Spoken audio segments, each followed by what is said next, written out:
The story begins in the year 1944, during World War II, when the sound of gunfire echoed everywhere. Here, in the Pacific Ocean, we see an American Marine captain named Allison.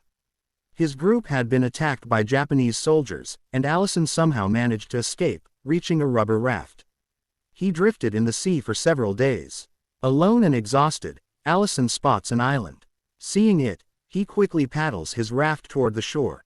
After reaching the beach, he leaves the raft aside and starts looking around for help, but all he sees are trees, plants, and rocks. Then, his eyes fall on a church. When Allison approaches the church, a Catholic nun named Angela emerges from inside. She gets frightened upon seeing him, but Allison reassures her, saying, "Don't be afraid, I'm American. You're safe with me." He asks her, "How many people live here?" She replies, "I live here alone." Allison is surprised. Angela takes him to her shelter and gives him food. He asks her, "Why are you living alone here?" She explains, "I came to this island with a priest.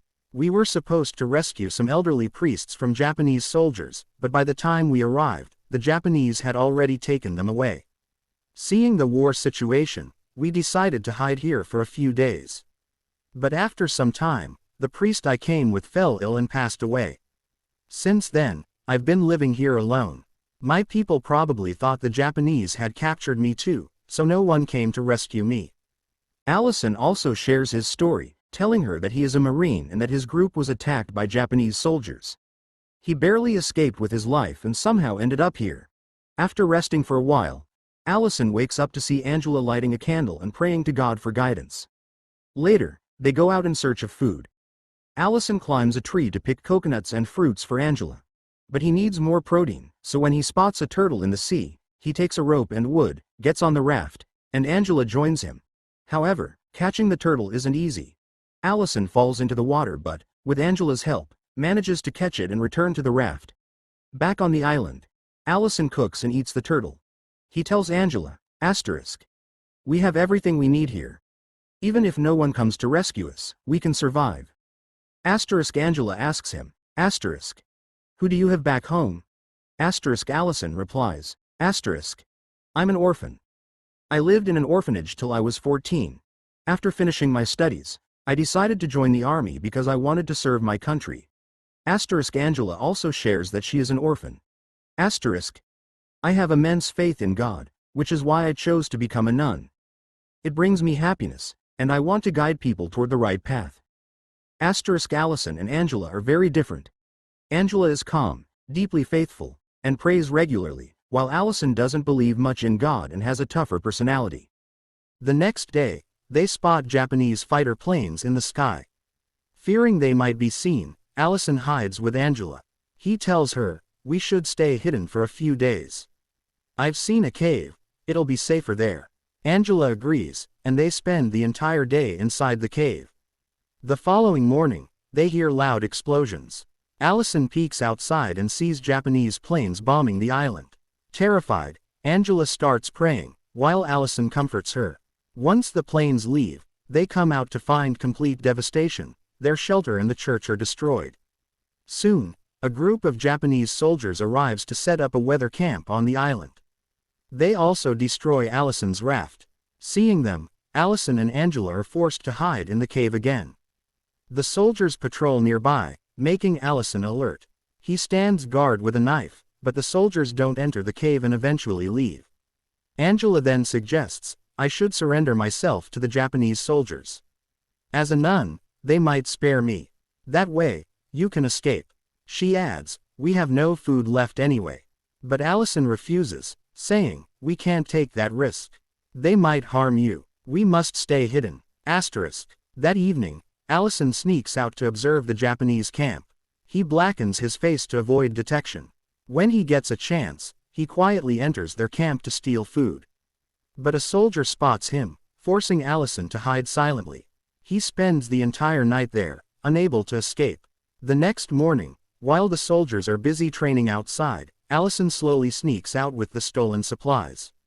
Meanwhile, Angela wakes up and panics when she doesn't find Allison. She fears he might be dead and starts crying. Allison, however, manages to return safely. Seeing him, Angela is overjoyed. He explains that he went to the camp for food, but she gets angry, saying, "You left without telling me. I was so scared." Allison apologizes, promising not to do it again.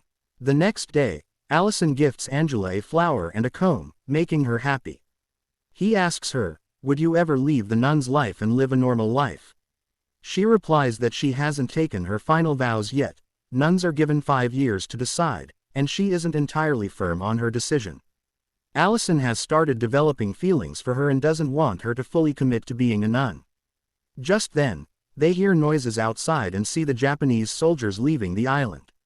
Relieved, they celebrate. With the leftover supplies from the Japanese camp, they no longer face food shortages. Later, Allison confesses to Angela, "I've been lonely all my life and faced many hardships. But now, I want to be happy with you. I've fallen in love with you. Please reconsider becoming a nun and marry me after the war ends." Asterisk. Shocked, Angela replies, asterisk. "I've devoted myself to God. I can't betray him for anyone else."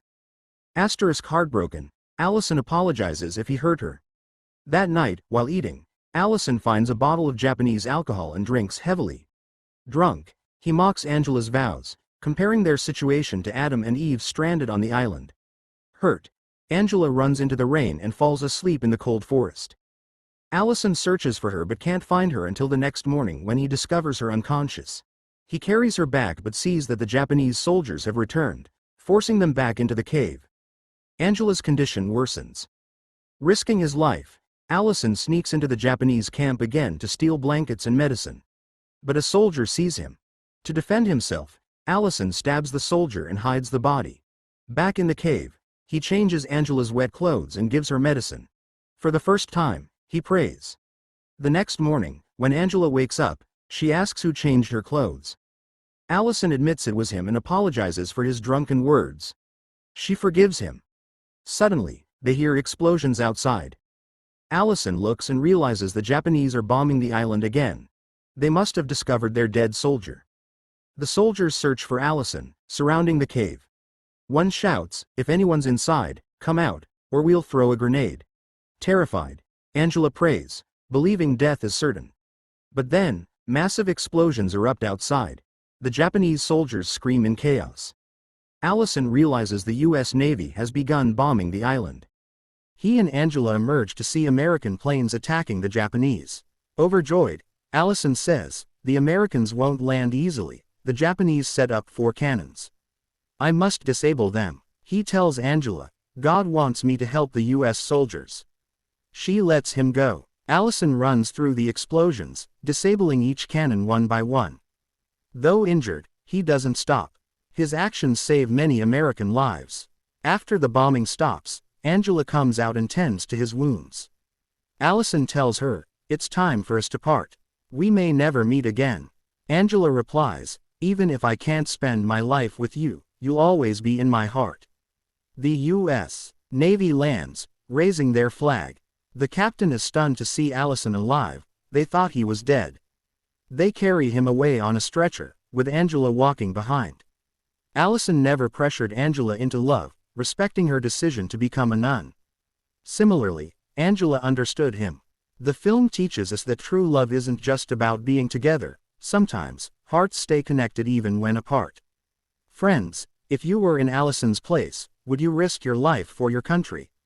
Share your thoughts in the comments. Thanks for watching till the end. Like, share, subscribe, and hit the bell icon so you don't miss our next videos. See you in the next one. Goodbye, take care.